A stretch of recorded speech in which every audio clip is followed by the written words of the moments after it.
राधे राधे। कैसे हैं आप सभी? आप लोग बहुत अच्छे हो तो मेरे यूट्यूब चैनल में आप सभी का स्वागत है। सो गाइस, आप लोगों ने मेरे 2 ब्लॉग देखे होंगे जिसमें आपको शायद आपको मज़ा आया हो, नहीं आया होगा, पता नहीं मुझे, लेकिन मैं पूरी कोशिश करूँगी आप लोगों को यूट्यूब में बहुत अच्छा लगे मेरे चैनल में। सो गाइस, मैं अभी छांदी को देख सकते हैं। में देखा था कि मेरे पूरे खेत की निदाई हो चुकी है। सो आज हम उस खेत में जाएंगे खादा डालने। तो चलिए हम आपको आज अपना होम टूर कराते हैं और होम टूर में आपको अपना गार्डन दिखाते हैं। और गार्डन में फिर मैं आपको बहुत अच्छी और बहुत तो भाई, जैसे कि आप लोगों को पता ही है कि मैं एक छोटे से गांव में रहती हूँ और यहाँ पास किसी और का घर नहीं है। यहाँ देखिए हमारे चारों ओर हरियाली हरियाली। दिखाओ कैमरामैन।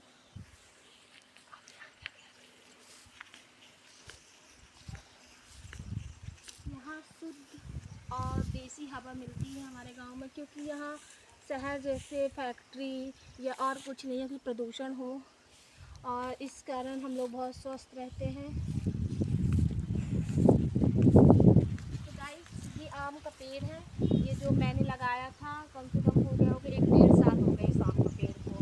हम लोग ये आम का पेड़ आज इतना बड़ा हुआ है और ये और बड़ा होगा। उसके बाद हम इस आम की शादी करते हैं। आप लोग के यहाँ शायद नहीं होती होगी, बट हमारे यहाँ परंपरा है कि इस आम का जो आम फरेगा इसको कोई नहीं खाएगा। मम्मी पापा या घर के कोई भी सियान आम नहीं खाएंगे, क्योंकि ये जब तक इसकी शादी नहीं हो जाती तब तक ये आम कोई खा ही नहीं सकता हम लोग के अलावा। और गाइस आइए, ये रहा नींबू का पेड़ जो गर्मी में बहुत ही ज़्यादा हम लोग को आराम देते हैं, क्योंकि हम गर्मी तो आप जानते हैं कि नींबू की कितनी ज़्यादा ज़रूरत पड़ती है। तो हम अपने भी यहाँ घर से देसी नींबू हैं, देख सकते हैं आप लोग, हम इसको तोड़ लेते हैं। और ये रहा हो गए हैं, लेकिन ये सूख गई थी, सूखने के कारण अब ये थोड़ी बड़ी हो गई है। सो गाइस, ये देखिए हमने छोटे छोटे फ्लावर लगाए हुए हैं जो कुछ महीने बाद ये खुद खिलेंगे और हम फिर बहुत सारे देसी फ्लावर हमारे यहाँ लगा हुआ है। और गाइस, जैसे कि आप लोग मेरे ब्लॉग में देखा होगा कि हमारे यहाँ बहुत ज़्यादा बंदर आते हैं, इस कारण हम ज़्यादा सब्ज़ी लगा नहीं पाते हैं।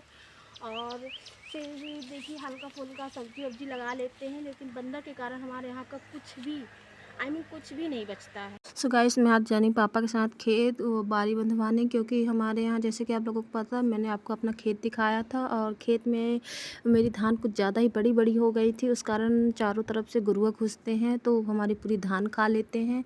तो मैं पापा मम्मी तीनों लोग जाएंगे खेत, और बारी जो होता है जो तार से रूंधते जरबा से रूंधते उसी को हम लोग रूंधेंगे चारों ओर, क्योंकि उससे रूंधने से कांटे से शायद गुरुआ खेत के अंदर न घुसे।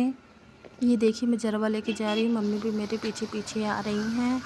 और इस टाइम पे बहुत ज़्यादा गुरुआ हो गए हैं, तो हमारे खेत की पूरी धान खा ली हैं और हमें पूरी रात जगना पड़ता है, खेत को ताकना पड़ता है, क्योंकि कोई गुरुआ न घुसे। और फिर देखिए मेरी मौसी मुझे देख के कैसे मुस्कुरा रही हैं। जो मज़ा ले रही है मेरे साथ, और ये तो आपको पता ही है कि मेरा खेत कहाँ पास है, और मेरा घर खेत में ही बना है। ये रहा मेरा खेत, तो हमारे ज़्यादा दूर जाना नहीं पड़ता, हमारे घर के पीछे साइड ही खेत है। ये जा रहे हैं मेरे पापा आगे आगे और मम्मी, फिर हम लोग जाएंगे।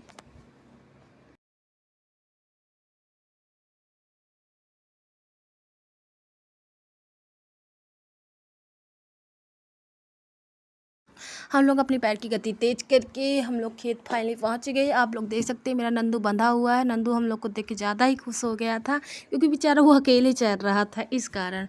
फिर मैं एक एक करके जरबा अपने पापा को सारे देती गई और मेरे पापा बारी बनाते गए हैं, क्योंकि बारी बनाना ज़्यादा ज़रूरी था, इस कारण। आप लोग सोच रही होंगी कि चारों साइड तो हरियाली ही कैसे घुसेंगे। हाँ, सही बात है, लेकिन हमको लगाना ज़रूरी है, क्योंकि कुछ कुछ गुरुआ ऐसे होते हैं कि वो सींग जो होती है उनकी, वो सींग से तोड़ के और घुस जाते हैं, और हमारी जो मेहनत होती है 1 साल 2 साल की, वो पूरी हमारी ख़राब हो जाती है। फिर मेरे पापा ये जरबा लगाने लगे चारों ओर, क्योंकि गुरुआ ना घुसे उस कारण, और पूरे जगह देख रहे हैं कि कहाँ पास से घुसते हैं, कैसे घुस जाते हैं। मैं बारी बनवा के आई, फिर मौसी से अपना खाद मांगी, बोली कि खाद दे दो थोड़ा सा, क्योंकि आप लोगों को तो पता है कि खाद की इस टाइम पे बहुत ज़्यादा समस्या हो गई है। फिर मेरी मौसी धीरे धीरे खाद निकालने में ही लगी हुई थी।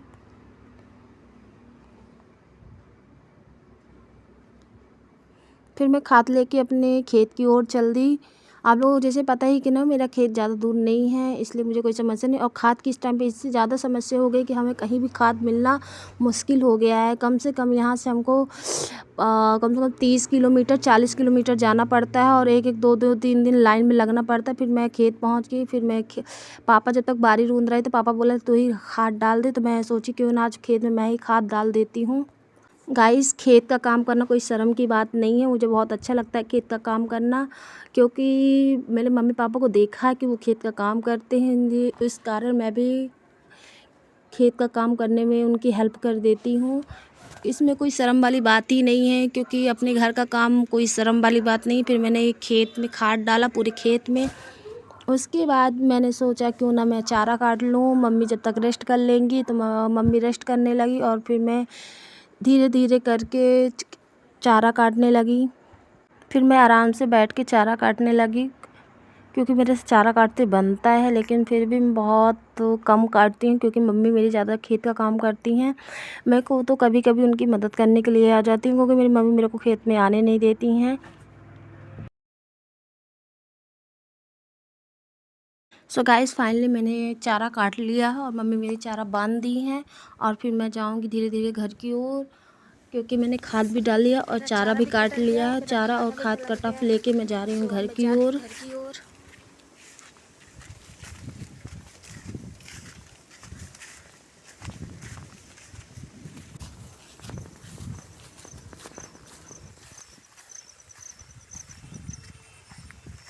तो गाइस, फाइनली मैं पहुंच गई हूँ। मैं अपना चारा रखूँगी, जो टफ था, जो खाद डाली तो हाथ पैर धो लूँगी। मोदी सरकार के द्वारा ये लगाया गया नल हमें बहुत ज़्यादा ही फ़ायदा हुआ है, क्योंकि हमारे यहाँ पानी लेने के लिए बहुत ज़्यादा समस्या थी। हम लोग कम से कम 2-2 किलोमीटर 3-3 किलोमीटर पानी लेने जाते थे और हमारे गांव में बहुत ज़्यादा पानी की समस्या थी। तो गाइस, फाइनली मेरा काम हो गया है। अब मैं जाऊँगी घर की ओर। तो गाइस, मेरा ब्लॉग कैसा लगा आप मेरे को कमेंट करके ज़रूर बताइएगा। और ऐसे ही प्यारे प्यारे सुंदर सुंदर ब्लॉग आपको मिलेंगे। बस आप मेरा सपोर्ट करिएगा, मेरे चैनल को सब्सक्राइब करिएगा, शेयर करिएगा, लाइक करिएगा। सो गाइस, मैं मिलती हूँ आपको नेक्स्ट ब्लॉग में। जब के लिए Radhe Radhe, bye, tata, see you, थोड़ा सा ही सपोर्ट कर दीजिएगा। Bye bye. Bye bye.